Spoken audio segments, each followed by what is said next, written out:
incremento del 29.9%. La Contraloría encontró sobrecostos en Tocancipá, Cundinamarca, para el suministro de paquetes alimentarios y elementos de aseo personal para la población vulnerable, donde cada paquete tendría un costo de 161.225 pesos, y al comparar el ente de control con el DANE, estableció que el costo real debería ser aproximadamente de 81.104 pesos. Según la Contraloría, se analizan los 5.198 contratos relacionados con recursos destinados a la atención de la emergencia del COVID-19. Mire, como lo mencionamos en el informe, son 5.198 contratos. Allí se encontraron 3 factores de riesgo en la contratación pública. Recordemos que no solo puede haber un oferente en la contratación, sino 3 oferentes para poder competir aquí en los contratos o la contratación pública. También faltó ausencia de estudios previos, así lo manifiesta la Contraloría. Y por último, los valores no coinciden y posiblemente habría sobrecosto. Freddy Guerra, Noticias Caracol.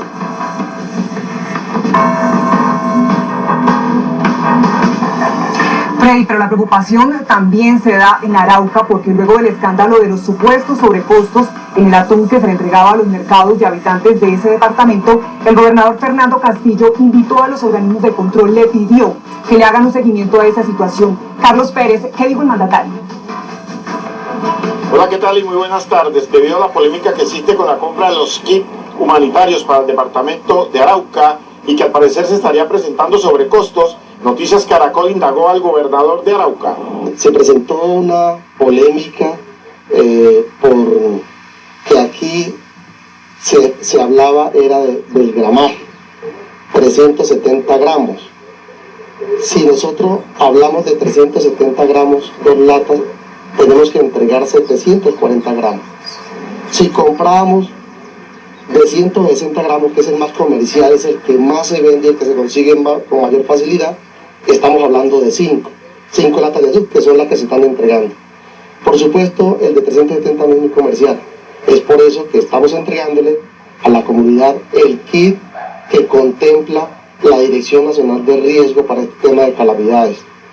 Noticias Caracol pudo conocer que este estudio de mercado se realizaron con 3 cotizaciones del departamento de Arauca y que también se tuvo en cuenta algunas del orden nacional. Estos kits de mercados tendrán que ser entregados casa a casa en Arauca. Carlos Pérez, Noticias Caracol. Gracias, Carlos, por ese reporte. A las 12:38 vamos a hacer contacto con el Contralor General Carlos Felipe Córdoba. Contralor, bienvenido. Hablemos de estas irregularidades que ustedes han encontrado. Estamos hablando de más de 80.000 millones de pesos desviados en supuestas ayudas en esta crisis por el COVID-19. ¿Quiénes estarían detrás de estos contratos sospechosos? Juanita, muy buenas tardes para ti, para toda la mesa de trabajo y a todos los colombianos.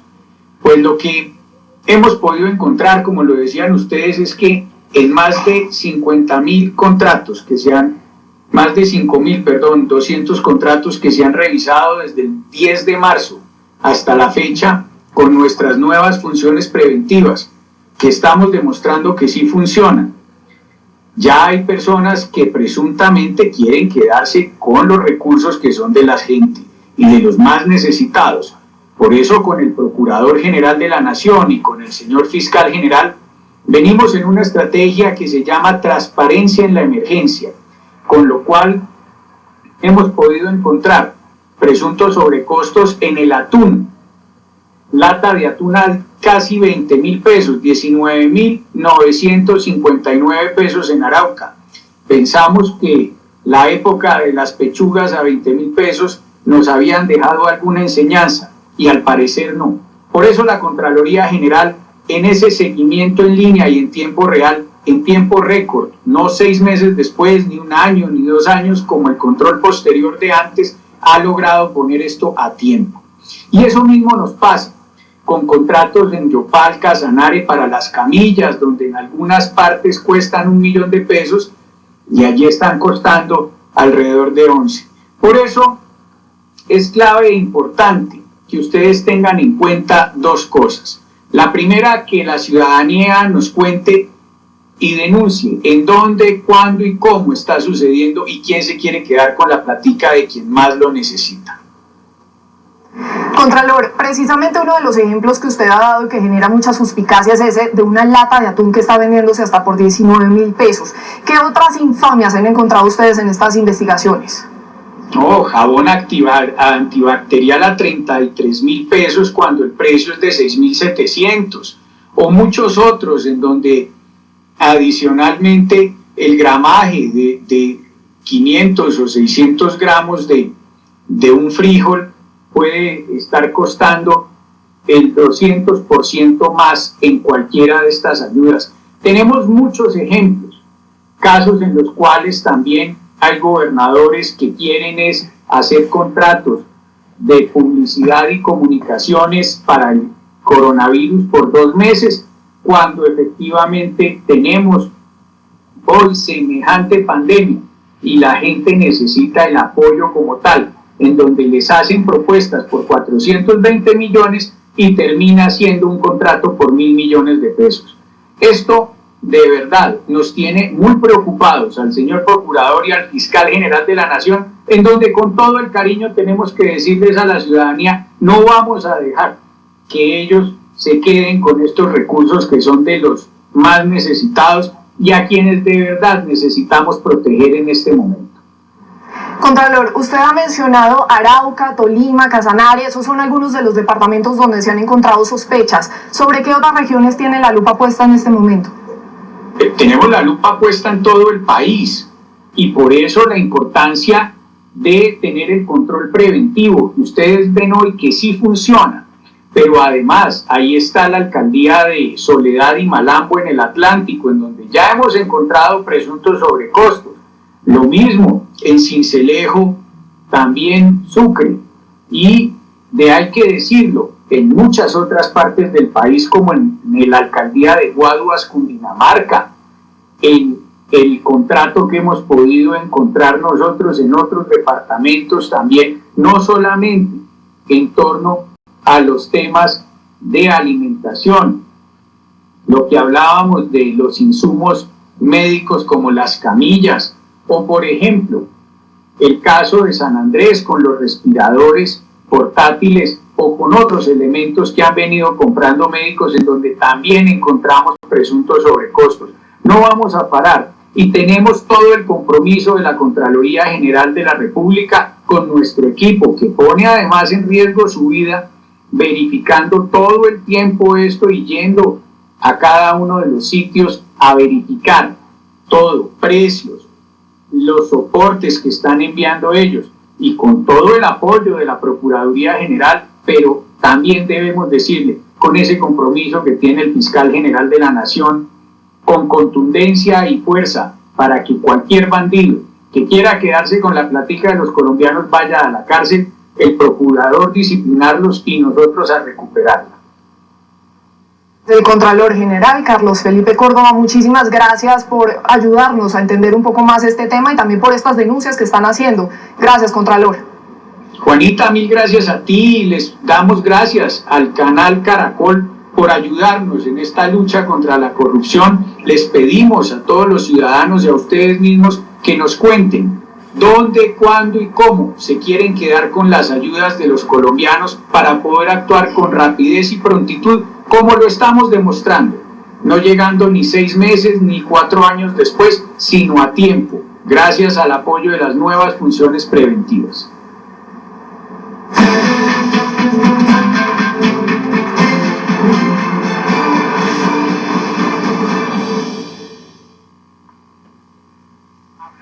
Vamos ahora a Estados Unidos porque nuevamente volvió a registrar récord en el número de muertes diarias por cuenta del COVID-19. Además, hoy se reveló un informe que demuestra cifras de pérdidas de millonarios puestos de trabajo. Sí. Juan Camilo Merlano, ¿qué datos tiene y cómo amaneció el país hoy? Daniela, 6.6 millones de estadounidenses aplicaron, más bien solicitaron seguro de desempleo tan solo la semana pasada. Que habían hecho lo propio. En total, más de 16 millones de estadounidenses han visto su empleo afectado desde que inició la crisis por cuenta del COVID-19, que hay que decirlo, hoy ya se cumplen 80 días desde que se reportó el primer caso en los Estados Unidos. Ya son más de 430.000 casos y alrededor de 15.000 muertes. Ayer nuevamente se presentó un pico máximo de nivel de muertes, alrededor de 2.000 en tan solo un día. Los contagios se desbordan, las muertes aumentan y se acaban los puestos de trabajo. Pero los hospitales en lugares donde más casos se han presentado empiezan a ver un respiro en medio de una Semana Santa trágica para Estados Unidos. Las autoridades estiman que el panorama mejorará.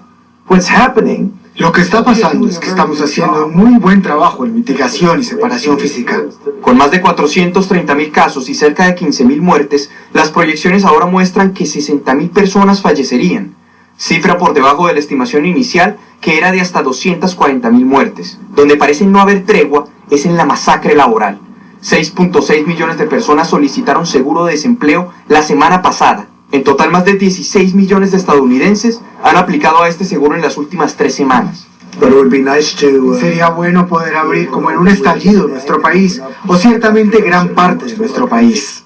Trump reconoce la amenaza de las cifras, por eso ya se estudian formas de reactivar la economía en algunas partes del país. En algunos estados se espera que el pico de muertes se alcance en las próximas 2 semanas. Entre esos Pensilvania, con más de 18.000 casos y donde los hospitales, como medida de prevención, se están dotando con tráilers refrigerados para almacenar los cuerpos. Hay áreas cuya tasa de contagio sigue en aumento, como Nueva Jersey, con más de 45.000 casos, Michigan con más de 20.000, Luisiana con más de 17.000, Washington y su área metropolitana con alrededor de 10.000, entre otros. El estado de Nueva York no solamente ha sido el más azotado por cuenta del COVID-19, sino que también retrata bien la crueldad o paradoja de las cifras. Por un lado, se reportó un pico máximo de muertes en un día, 799 personas, pero por el otro lado se reportó la tasa de hospitalizaciones más baja desde que inició la crisis. Los hispanos son la comunidad más afectada por el coronavirus, indicó el alcalde de Nueva York, Bill de Blasio, quien reveló que el 34% de ellos se han visto impactados. Este grupo representa el 29% de la población total de la ciudad. El gobernador Andrew Cuomo, en respuesta a esto, anunció que realizará más pruebas en comunidades minoritarias y se investigará por qué las tasas mortales son más altas entre las poblaciones latinas, así como afroestadounidenses. La noticia se dio mientras Nueva York alcanzó una cifra récord de muertes por segundo día consecutivo, tras registrarse por lo menos 6.200 fallecimientos y más de 149.000 personas quienes resultaron positivas por COVID-19 para la tarde del miércoles. A pesar de la asombrosa cifra, Cuomo es optimista de que el brote podría estar disminuyendo, pero enfatizó la importancia de mantener las medidas de distanciamiento social. Y nueva información apareció: el coronavirus probablemente se estaba propagando en la ciudad de Nueva York ya en febrero, antes del primer caso oficial a principios de marzo. Esto según un informe que cita una nueva investigación del equipo de la Facultad de Medicina de la Universidad de Nueva York. Por su parte, Broadway extendió su cierre hasta el próximo 7 de junio. Informó Celia Mendoza, de La Voz de América, desde Nueva York para Noticias Caracol. Para atender la crisis por el desempleo, el Congreso ya se encuentra estudiando la aprobación de un paquete de alivio económico adicional por cerca de 250.000 millones de dólares para pequeños empresarios. Desde Washington, Juan Camilo Merlano, Noticias Caracol. Gracias, Juan Camilo, por ese reporte. Entre tanto, este nuevo coronavirus, el COVID-19, ha provocado al menos 88.981 muertes en todo el mundo. El número de contagiados hoy, además, ya suma el 1.500.000. España, Italia, Alemania y Francia y Reino Unido son los países más afectados de Europa. En España, donde se han visto reducidas levemente las muertes que superan las 15.200, el Parlamento abrió un debate seguido de una votación para determinar una extensión del estado de emergencia declarado por el gobierno. Comparezco de nuevo en esta Cámara para pedir que todas las fuerzas parlamentarias aquí presentes apoyen el Real Decreto de ampliación del actual estado de alarma aprobado por el Gobierno de España en el Consejo de Ministros último. El 14 de marzo, el gobierno español impuso uno de los bloqueos más duros en Europa. El gobierno británico, en donde el número de muertos llega a más de 7.000, analiza la necesidad de prolongar el confinamiento al cabo de las primeras 3 semanas, una decisión que debe tomar en los próximos días sin el primer ministro, Boris Johnson, aún en cuidados intensivos, aunque según informaciones de Downing Street, sigue mejorando. En Italia, donde el total de decesos llega a 18.000, al menos 100 médicos y 30 enfermeras, enfermeros y auxiliares sanitarios han muerto a causa del COVID-19. Según el Instituto Superior de Sanidad, aproximadamente el 10% de los contaminados pertenecen al personal sanitario. En Alemania, la canciller Angela Merkel dio un parte positivo de la lucha contra la pandemia. Los últimos números en Alemania son un motivo de esperanza. El aumento de casos se está aplanando y la cantidad actual de infecciones está disminuyendo un poco si contamos las personas que se recuperaron y las que perdieron la vida. Merkel rechazó las demandas de Italia de bonos comunes de la eurozona para mitigar el impacto económico de la pandemia y agregó que Alemania respaldaría otros instrumentos para ayudar a los países afectados por la crisis. Y escuchen esta historia.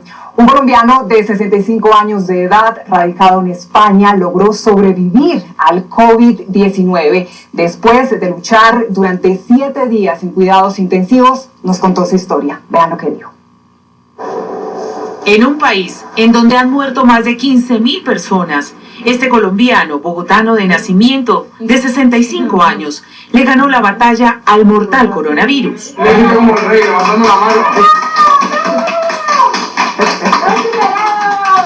Desde el 17 de marzo, una gripa que parecía común lo fue doblegando. Para mí esto era un gripe, un malestar normal. Pero su condición empeoró con los días.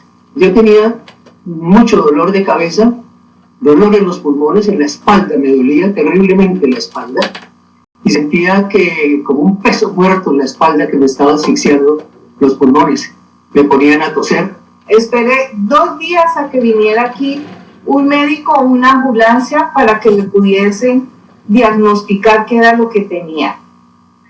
La impotencia era terrible. Por su gravedad, la decisión, violando todos los protocolos de confinamiento, fue llevarlo de urgencia al hospital. ¿Qué veía complicado? Que el centro de urgencia donde yo estaba en ese momento estaba lleno de gente, mucha gente. Andrés venció la muerte, pese a que la sintió de cerca. Si tú te ves muy enferma, tú estás muy mal, y tú ves que hay 100 más afuera, igual de mal o peor, tú dices, no, se llevarán a los demás, pero a mí me dejan.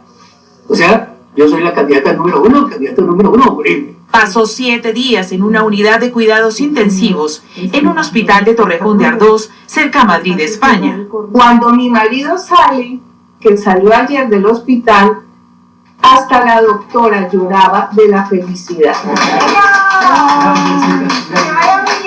Muchas gracias. Porque es que ganar una vida en esta lucha ha sido un proceso muy duro. Llegar con vida a su casa, para Andrés y su familia, es un milagro. Lo hemos logrado. A ver, yo decía, mientras que hay vida, hay esperanza. Y es un milagro. Yo creo que volví a nacer. Volví a nacer, tengo que descubrir para qué. Soy muy joven y vamos a mirar a ver de qué se trata, pero esto es una maravilla. Una maravilla que hoy celebran sus vecinos y todos sus seres queridos.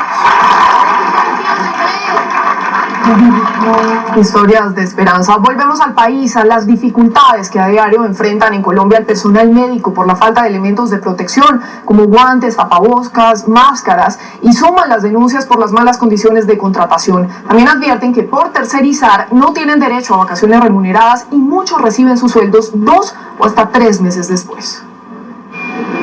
Los primeros en la línea de atención a pacientes de COVID-19 en Colombia son los médicos. Una batalla difícil a la que se deben enfrentar y a la que se suma, según representantes de la Federación de Sindicatos de este gremio, las condiciones laborales en las que se encuentran. La situación es terriblemente mala, y es terriblemente mala porque en este momento más del 80% de los médicos nos encontramos totalmente deslaboralizados. Y estamos deslaboralizados primero porque se cerraron las consultas externas, segundo porque no existen cirugías selectivas y el poco personal que queda laborando está laborando de una forma inicua. Aseguró que además están trabajando en condiciones que no son las más seguras para ellos. no tienen unos contratos laborales adecuados, la gran mayoría están tercerizados y además de eso carecen de todos los elementos de bioseguridad. ¿Por qué? Porque las ARLs no los están entregando a las diferentes IPS, lo cual pone en riesgo la seguridad del talento humano en salud. Piden contrataciones acordes con el riesgo que a diario enfrentan ellos y sus familias. Cuando pues un médico sale de un servicio de urgencias y llega a su casa, pues obviamente después de haber llegado, de haber hecho todos los protocolos, pues son nuestras familias las que obviamente tienen la primera línea de posibilidad de contaminación. Las asociaciones médicas aseguran que es importante volver al concepto de trabajo digno para el personal de la salud. Menos del 25% de los médicos tienen una contratación formal laboral. El resto trabajamos por prestación de servicios, trabajamos por evento. No nos da derecho a tener vacaciones, no nos da derecho a tener primas. En esta carta enviada al presidente Iván Duque, varias organizaciones médicas le piden no acudir a estudiantes ni homologar médicos de otros países para atender la emergencia del COVID-19. Aseguran que hay cientos de médicos sin trabajo que podrían, en un caso dado, ser contratados. 12:56 minutos. Vamos ahora a Cartagena, donde ya se restableció la prestación del servicio de una clínica después de que hubieran renunciado 23 médicos de manera colectiva. Yesenia Carrillo, ¿a qué acuerdo llegaron los médicos? Son 7 de las peticiones que hizo todo el personal médico para poder reanudar labores, dentro de las que se encuentra la dotación de elementos de bioseguridad y además que se le practique el test de COVID-19 a todo el personal sanitario que tuvo contacto con una paciente que arrojó positivo para el virus. Los 23 médicos que habían renunciado en la clínica San José de Torices, norte de Cartagena, reanudaron sus labores luego de llegar a un acuerdo con las directivas del centro médico, quienes a través de este comunicado de prensa aseguraron que cuentan con los elementos para brindar la seguridad de los galenos. Manuel Marrugo, quien tiene hospitalizada a su suegra, asegura que esta decisión les da un parte de tranquilidad. En el día de hoy ya, gracias a Dios, se ha normalizado.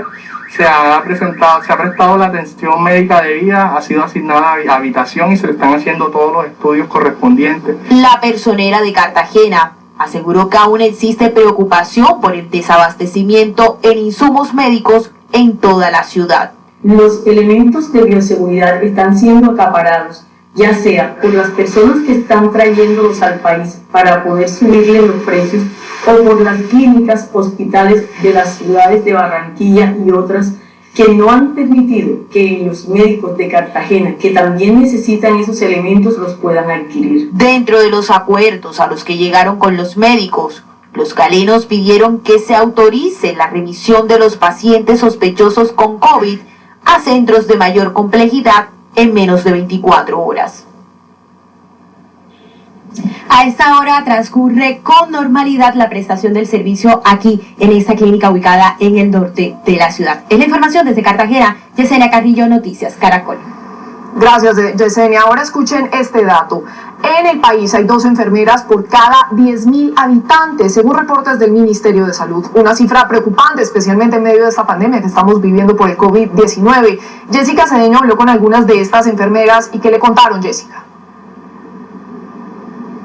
Hola, buenas tardes. Con algunas de estas enfermeras con las que tuvimos la posibilidad de hablar en horas de la mañana cuando hicimos el recorrido aquí en el Hospital El Tunal, aseguran que tomaron la decisión de irse de sus casas, de pasar la noche aquí en el Hospital El Tunal, y otras han tomado también la decisión de pagar algunas habitaciones cerca a este centro hospitalario público de nuestra ciudad. Asimismo nos contaron cuál es esa indumentaria que están utilizando en el día a día para atender a estos posibles pacientes con coronavirus. Para que ustedes se hagan a la idea, en el Hospital El Tunal hay 400 auxiliares de enfermería y 200 jefes de enfermería.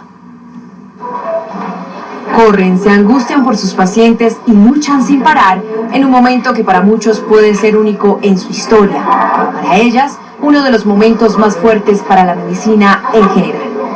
Que tú te tienes que enfrentar todos los días a saber si voy, si no voy, si hoy estaré en contacto con 10 casos, con 5 casos. Acá tú vas por el pasillo y va la persona al lado de uno, como que le abre a uno espacio para que uno pase, y eso, pues igual nosotros nos estamos protegiendo mucho. Y en medio de esta pandemia, muchas enfermeras han tomado decisiones y medidas difíciles en sus entornos familiares y laborales. La más dura es alejarme de mi casa, de mis hijos, de saber que hoy no podré ir o mañana, o de tratar de no verlos, de no tocarlos, que me quieran abrazar y no puedan. Yo he sacrificado mucho, pero sé que todos mis compañeros han sacrificado tanto a sus hijos, no yendo a la casa. Y como ellas lo dicen, ya están mentalizadas para lo que se avecina. Nosotros vamos a empezar las etapas más críticas, entonces yo, digamos, a mi personal y les digo, hay momentos de que nos tendremos que quedar 24, 36 para descansar 24, 36. Las que llevan 24 horas, 36 horas, pues muy valientes porque siempre eso se cansa uno mucho, pero también igual ellas que sean fuertes y llevar las precauciones. Ahora los únicos objetivos de estas mujeres es el de proteger a sus familias, proteger la salud de los pacientes que llegan al Hospital El Tunal y evitar a toda costa un posible contagio por el coronavirus, además de enaltecer su compromiso inicial, y es el de brindar cuidado a quienes más lo necesitan. Quédate en casa, están en tus manos. Lo que nos han dicho estas enfermeras es que cada hora llegan entre 1 a 10 casos de pacientes con posibles síntomas asociados con coronavirus. En estos momentos, en la unidad de cuidados intensivos hay 3 pacientes que están esperando respuesta si son positivos o negativos para COVID-19, y hospitalizados hay 4 que también están esperando respuesta positiva o negativa. Jessica Cedeño desde el Hospital El Tunal, muy buenas tardes. Hay que protegerlas por esa importante labor que desarrollan las enfermeras. Gracias, Jessica. Hacemos una pausa. Recuerden nuestra cuenta en Twitter, @NoticiasCaracol. Y cuando regresemos a... En movilidad por sexo son varias las personas que están haciendo mercado. Hoy podrían salir los hombres, que son los que están habilitados para salir los días impares. Sin embargo, vemos varias mujeres haciendo mercado que están habilitadas para salir los días pares. Hicimos un recorrido por Bogotá y este es el panorama. Silencio en las calles del norte de Bogotá. La tranquilidad del Jueves Santo coincidió con la inédita decisión de restringir la movilidad por sexo, que empezó a regir hoy de manera pedagógica en la ciudad. Hombres impares y mujeres pares. ¿Y por qué decidió salir? No, yo no sabía, pensé que era a partir del lunes. Desde el distrito hacemos un llamado a todos los bogotanos y bogotanas para que cumplamos esta medida de manera voluntaria. No se trata solamente de preservar la vida y la salud de cada uno de nosotros, sino sobre todo la vida y salud de nuestros seres queridos. Así las cosas, los hombres y las mujeres a partir del lunes no podrán salir el mismo día para hacer mercado, ir al banco o pagar cuentas porque recibirán una multa. Hoy, a pesar del llamado a respetar la norma, algunos aprovecharon para hacer algunas vueltas, incluso en pareja. Pues que vamos a hacer mercado y pues yo no puedo llevar todo yo sola. Sí, por eso, como dijeron que a partir del lunes es que hacen efectivo el control. Otra manera de informar a la ciudadanía de la medida son los retenes. Sin embargo, no faltó a quien le inmovilizaron el vehículo. Tienen que reducir porque se ve mucha gente en la calle. Muchas veces por una sola cosa salen 2 o 3 personas. También los que presten servicio de taxis deberán llevar un registro de cada pasajero. No, por el momento no conocía la medida, hasta ahorita que usted nos comentó, no sabía que existía esa medida. Ahí tengo todos los datos, tanto usuario como recorrido, tiempo, cuánto costó el servicio, todo queda registrado en la misma plataforma. La sanción establecida para quien salga a la calle los días no autorizados es de 936.320.000 pesos. Casi 1 millón de pesos tendría que pagar si a partir del lunes sale a la calle y no está cobijado por alguna de estas medidas. Recordemos, las mujeres tienen que salir los días pares y los hombres los días impares. Hasta el momento, durante estos días de gracia por Semana Santa, la información va a ser pedagógica para las personas a que no sepan. También hablemos sobre los que tienen mascota, pues van a tener la posibilidad de sacarlo siempre y cuando sea para que pueda pasear a su mascota. Si va a hacer alguna de las vueltas como bancarias, mercados o demás, podría recibir alguna sanción. Información desde el occidente de Bogotá, Nicolás Rojas, Noticias Caracol. Gracias, Nicolás. Y para ampliar este tema, estamos a esta hora con el secretario de Gobierno de Bogotá, Luis Ernesto Gómez. Bienvenido, secretario. Ha causado muchas opiniones esta decisión del distrito, el pico y género. Explíquenos por qué decidieron ustedes segmentar a la población por género y no por número de cédula como ha pasado en otras ciudades. Bonita, muy buenas tardes a ustedes, a toda la audiencia, y efectivamente lo que evaluamos fue poder tener una restricción a la movilidad de las personas durante estos días que quedan de cuarentena hasta el 27 de abril, porque las aglomeraciones que ustedes presenciaron ahora en las cámaras por abastos, frente a lugares de abastecimiento son las que queremos evitar, al igual que en diligencias bancarias, estas filas que se estaban generando en los bancos. La medida rige entonces de manera sin el proceso pedagógico a partir del lunes, y lo que busca es que los días pares salgan las mujeres, los días impares los hombres, y las personas transgénero salgan de acuerdo con su identidad de género. Lo que se busca es que no tengan contacto físico tan frecuente los policías con las personas, manipulando y pidiendo la cédula a cada ciudadano. Y la siguiente consideración fundamentalmente fue que es más fácil identificar un infractor, por supuesto, que a través de su cédula, simplemente por su apariencia. Secretario, las aglomeraciones, las filas, gente circulando en las calles son situaciones que no han podido evitarse hasta ahora en Bogotá. ¿Cómo esta medida sí va a ser más estricta con esos controles? Pues lo que tenemos hoy es que la mitad de las personas estarían realmente sin la posibilidad de salir a mercar, que es donde se nos están generando el mayor número de aglomeraciones. Hola, hija. Están generándose el mayor número de aglomeraciones, y eso lo evitaríamos justamente con una medida donde la mitad de las personas saldrían un día a hacer diligencias bancarias y la mitad de las personas a hacer diligencias de compras, diligencias notariales. Estimamos que con esto tendremos en puntos críticos una reducción justamente de entre el 35 y el 40%. Eso es una medida muy importante, secretario, porque en Bogotá ya tenemos 992 contagiados. ¿Cuáles son las zonas que ustedes han identificado como las más problemáticas para atacar y para acatar este aislamiento? Bueno, sin duda alguna, Corabastos es un punto crítico en la localidad de Kennedy. Allí hemos hecho un trabajo con los vendedores informales, con un pico y puesto, donde se rotan, unos días venden unos días venden otros, y también hemos hecho un trabajo de reubicación, pero allí tenemos aún unas aglomeraciones críticas. Por el otro lado, hemos tenido estas son parte de los gajes del oficio de trabajar en casa, también hemos tenido unos controles especiales con vendedores informales, pero hacemos un llamado a la conciencia ciudadana. Aquí lo que estamos buscando es justamente que no se afecte la vida de las personas, que no tengamos una curva de... Era el secretario de Gobierno de la ciudad de Bogotá, Luis Ernesto Gómez, explicándonos un poco cómo será esta medida del pico y género que comienza a ser desde el lunes ya habilitada para todos los ciudadanos. Recordemos, mujeres, pares, hombres, impares. Esos son los días en que se puede salir. Tenemos nuevamente contacto con el secretario de Gobierno, que además está en compañía de su hija en este momento. Secretario, finalmente hay gente que está saliendo porque lo tiene permitido, hay otra gente que se ve obligada porque tiene necesidades. ¿Cómo están ustedes manejando el tema de las ayudas? ¿Cómo van con eso?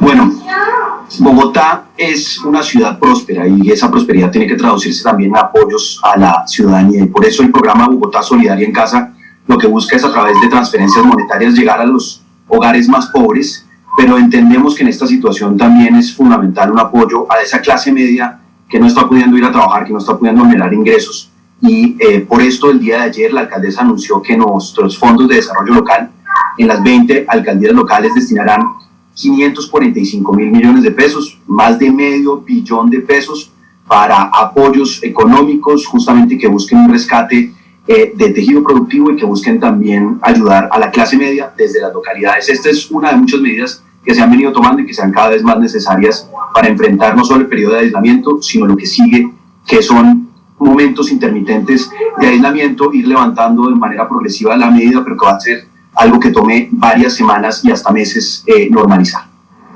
Secretario, gracias por explicarnos esta medida de pico y género que comienza a regir a partir del lunes en la ciudad de Bogotá. Muchas gracias a ustedes. Porque nos importa tu familia, asegura tu salud con Comeva Medicina Prepagada. Tu vida vale oro. Comeva Medicina Prepagada. Somos mucho más que planes de salud. Vigilado Supersalud. 1:20 y mientras el distrito toma estas medidas, el Instituto Nacional de Salud informó que Bogotá y los departamentos de Atlántico, Valle del Cauca, Antioquia, Nariño y Cesar ya cuentan con laboratorios para realizar las pruebas del COVID-19. Sin embargo, hay que resaltar que hay otras entidades adjuntas que también están habilitadas para realizar estos diagnósticos. Aquí les contamos cuáles son. El Instituto Nacional de Salud informó que ya son 6 los departamentos del país que cuentan con capacidad para realizar pruebas diagnósticas de COVID-19. En total, son 17 los laboratorios públicos y privados que ya están operando en el territorio nacional. La red está conformada por 6 laboratorios de salud pública: Bogotá, Atlántico, Valle del Cauca, Antioquia, Nariño y Cesar. A este listado se suman otros laboratorios en los departamentos de Antioquia, Sura Medellín, Instituto Colombiano de Medicina Tropical en Sabaneta y el Laboratorio Clínico Echavarría en Medellín. En Bolívar, la Universidad de Cartagena. En Bogotá, Compensar Calle 26. En Santander, la Universidad Industrial y el Laboratorio Higuera Escalante en Florida Blanca. Y en el Valle del Cauca, la Universidad del Valle, la Fundación Valle del Lili y la Clínica Imbanaco.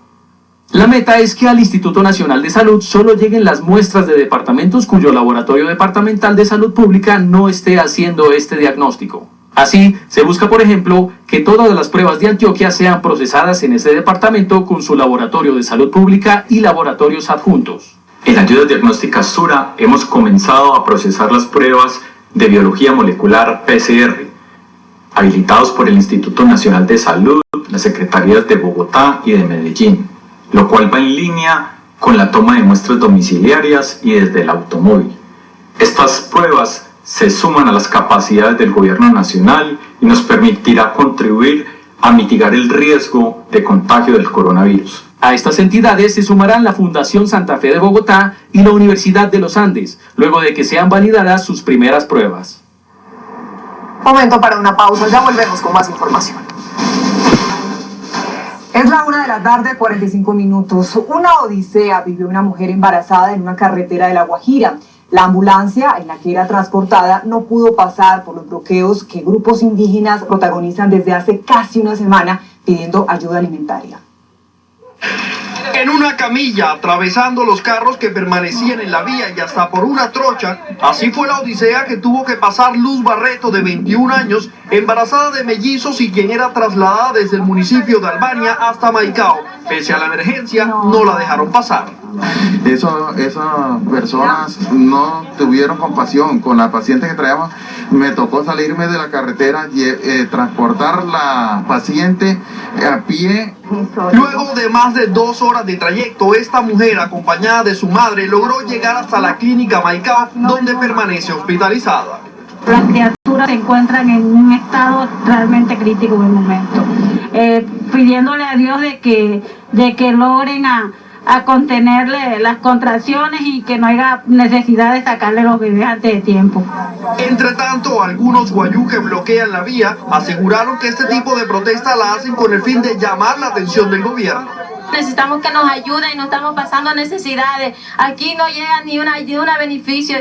La Secretaría de Salud de Albania rechazó este hecho y pidió a las autoridades ejercer el control sobre las vías, pues estos bloqueos afectan la movilidad de los pacientes. Pedimos a las autoridades competentes tomen medidas de control ante estos hechos que van en contra de los derechos humanos. Aunque las autoridades han reportado que se están entregando las ayudas, en el panorama de los bloqueos se observa varios guayú pidiendo dinero para darle paso a los vehículos, como si se tratara de peajes ilegales.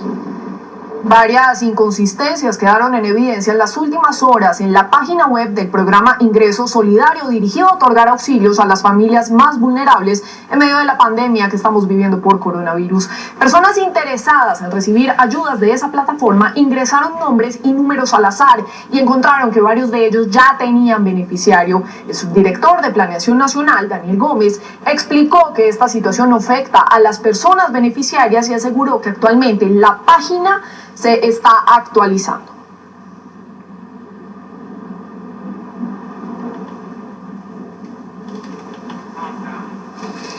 Y de otro lado, también nos preguntamos, cada comunidad religiosa tiene su manera de celebrar estos días santos. Pues bien, buscamos a algunas de estas para que nos contaran cómo se viven sus servicios religiosos sin feligreses, pero también qué interpretación tienen de estos tiempos de coronavirus. Nuestro director Juan Roberto Vargas habló con uno de esos líderes cristianos. Estos días de Semana Santa son realmente días de recogimiento, días de reflexión para muchos colombianos, para la gran mayoría de colombianos. Por eso aquí en Noticias Caracol los hemos querido acompañar compartiendo reflexiones, compartiendo puntos de vista con líderes de algunas de las más importantes iglesias de todos los credos en nuestro país, para que ustedes pues tengan, repito, la mayor cantidad de elementos de juicio en estos días de recogimiento, de verdad, repito, de verdadero recogimiento, como es esta Semana Santa, en mitad de una circunstancia tan difícil, tan especial y tan inédita como la que estamos viviendo todos los colombianos. Saludamos a esta hora al pastor Andrés Corson. Él es el pastor de la iglesia El Lugar de Su Presencia, una de las más importantes y representativas iglesias cristianas del país. Pastor, un gusto saludarlo en Noticias Caracol. Hola, ¿cómo está? Es un honor estar con ustedes, Juan Roberto, y con toda la audiencia de Caracol. Pastor, ¿cómo ven ustedes desde la iglesia cristiana, desde la iglesia cristiana en Colombia, estos tiempos tan, repito, por llamarlos de alguna manera, especiales que estamos viviendo? Sí, pues como usted dice, son tiempos especiales, difíciles, pero lo bueno es, como dice por ahí un dicho, que nadie es ateo en medio del fuego. Entonces, esto es algo que Dios está usando para que la gente que no creía en Él, pues lo esté buscando. Nos cuentan quienes lo han escuchado en sus servicios que usted estos días, repito, difíciles, dice que lo más importante es agradecer. ¿Por qué? Pues el dar gracias es uno de los principios bíblicos más importantes. La Biblia dice que debemos dar gracias en todo y por todo. También en Santiago dice que tened por sumo gozo cuando os halléis en diversas pruebas, sabiendo que la prueba de su fe trae madurez. Entonces la mejor forma de estar alegre en este tiempo es dar gracias.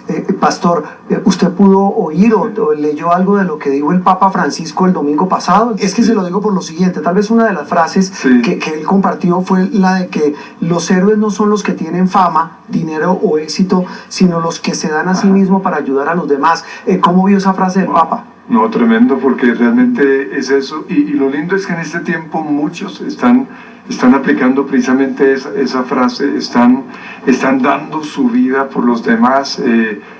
Se oyen historias muy bonitas de personas que han entregado sus salarios, los médicos que se están arriesgando a ellos mismos contaminarse con esta enfermedad solo para ayudar a los demás. ¿Cómo encontrar dentro de nosotros mismos salidas y respuestas a una situación que nos concentra a todos, que yo creo que nunca nos había puesto a todos casi en el mismo nivel, en este caso de cuarentena y en este caso de confinamiento?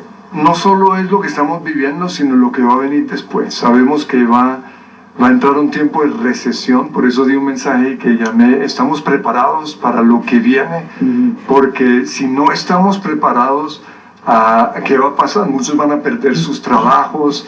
Y quería mencionar una cosa más sobre eso. En Segunda Crónicas 7:13, ahí Dios habla acerca de las pestes que vienen, que van a venir sobre el mundo, pero en el versículo siguiente Él dice, pero si mi pueblo, es decir, si mis hijos, si mi iglesia, si aquellos que me aman, se humillan y oran y se arrepienten de sus pecados, yo oiré desde los cielos, perdonaré sus pecados, y luego dice, sanaré la tierra. ¿Qué podemos hacer para ayudar a aquellos que están pasando momentos de crisis?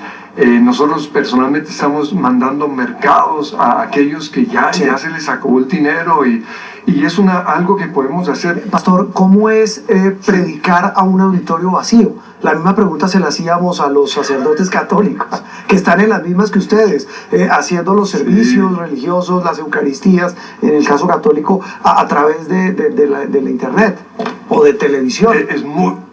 Es muy diferente, no solo la predicación, sino también dirigir la alabanza, porque lo que hace que la alabanza sea especial es que toda la iglesia está cantando, todos están adorando. Entonces los que están dirigiendo la alabanza son inspirados O sea, los que dirigen inspiran a la iglesia y la iglesia inspira a los que dirigen, pero cuando está vacío no es lo mismo. Nos toca simplemente creer que en las casas la gente está alabando. Y ya la parte de la predicación tampoco ha sido fácil porque lo que lo motiva a uno a dar el mejor mensaje es la respuesta de la gente, el ver que la palabra está llegando, los está sanando, los está ministrando. Entonces ya a predicarle a una iglesia vacía y simplemente a una cámara, me ha tocado aprender a hablarle a la cámara y ahí vamos, aprendiendo en los duros como usted. No diga eso. Oiga, pastor, es que usted menciona una palabra sanación, una palabra conexión, una palabra oración. Hay una palabra también muy cercana por estos días que se llama comunión. ¿Cómo logra uno aplicar todo eso, esa serie de términos que tienen que ver con la fe, en una circunstancia tan difícil donde en muchos lugares primero no hay comida? Usted lo decía al comienzo de esta charla. En otras puede que haya comida, pero no hay paz. Se lo digo porque se han disparado los casos de violencia intrafamiliar, se ha disparado el número de gente tomando trago dentro de las casas, la gente sola, las personas de edad que están solas. ¿Cómo se conjugan estas palabras, estos verbos, sanación, sanar, orar, en un momento tan difícil y tan complicado como el que en muchos casos se están viviendo? Nos toca es humillarnos, como familias, humillarnos.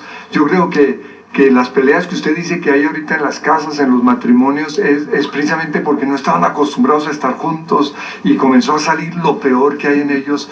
Pero este es un tiempo en el cual se tienen que humillar. El esposo se tiene que humillar ante su esposa y pedirle perdón.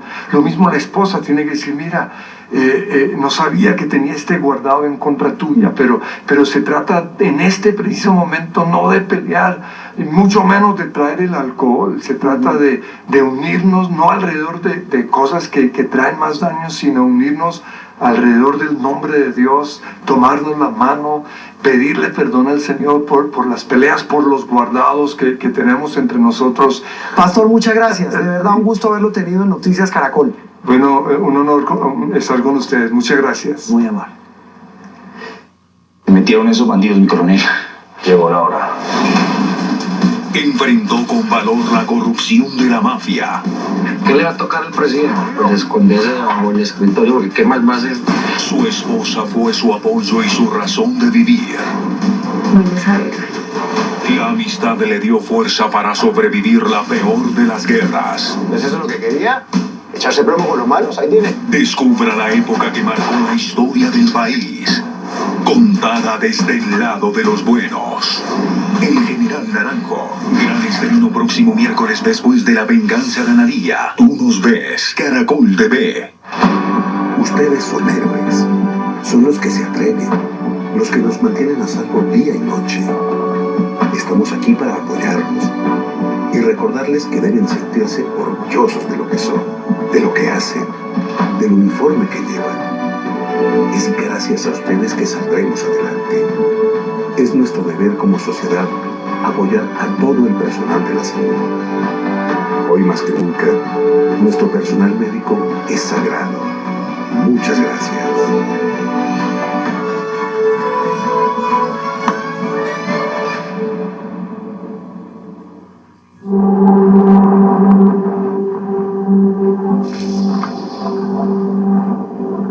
Alivia rápidamente la sensibilidad dental con Sensodyne Rápido Alivio. Alivio clínicamente comprobado en 60 segundos. En Mercado Libre sabemos que lo mejor que puedes hacer en esta situación es esperar. Esperar para volver a salir, para ver a tus amigos, pero queremos que haya algo que no esperes. Por eso, hoy más que nunca, cuando nos necesites, vamos a seguir llegando. Mercado Libre, codo a codo en las difíciles, hasta que llegue lo mejor. Me lanzo como candidato a la presidencia de este país. Que mi hija me va a destruir. Va a hacer que sienta soledad, rechazo y humillación. Te vas a enfrentar a un demonio. Llegó la hora de poner en práctica toda la información que estaba recopilando durante años. Te lo dije, para ir tras Mejía y vas a lastimar a gente que no querías lastimar. La Venganza Ganaría. Gran estreno este miércoles a las 8:30 de la noche después de Noticias Caracol. Tú nos ves. Caracol TV. Por primera vez en Colombia, un shampoo familiar de verdad. que también es para ellos. De Vanart, un shampoo que repara, hidrata y es para toda la familia. Coco Keratina Vanart. Cabello seco, enredado, maltratado y dañado. La fórmula de Coco Keratina Vanart repara intensivamente. Hidrata dejando el cabello brilloso y no grasoso.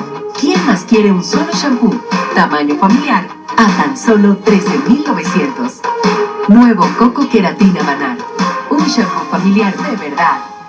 Winnie te trae los nuevos Winnie Pants.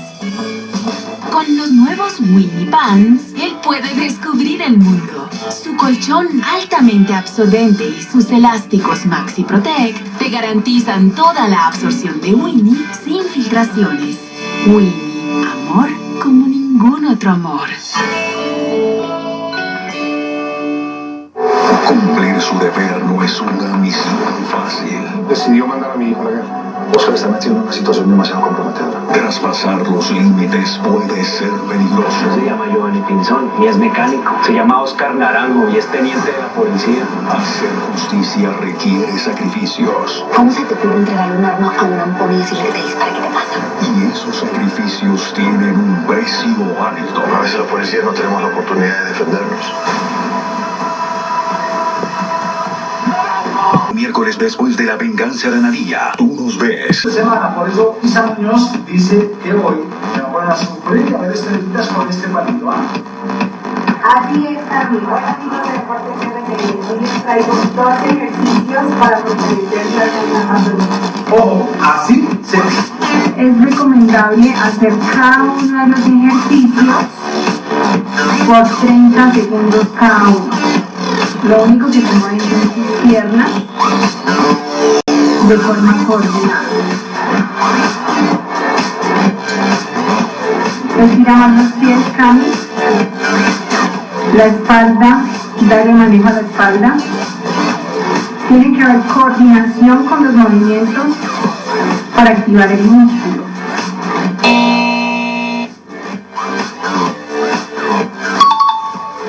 Cami, por favor, el palo no debe moverse. Solamente se mueven tus piernas.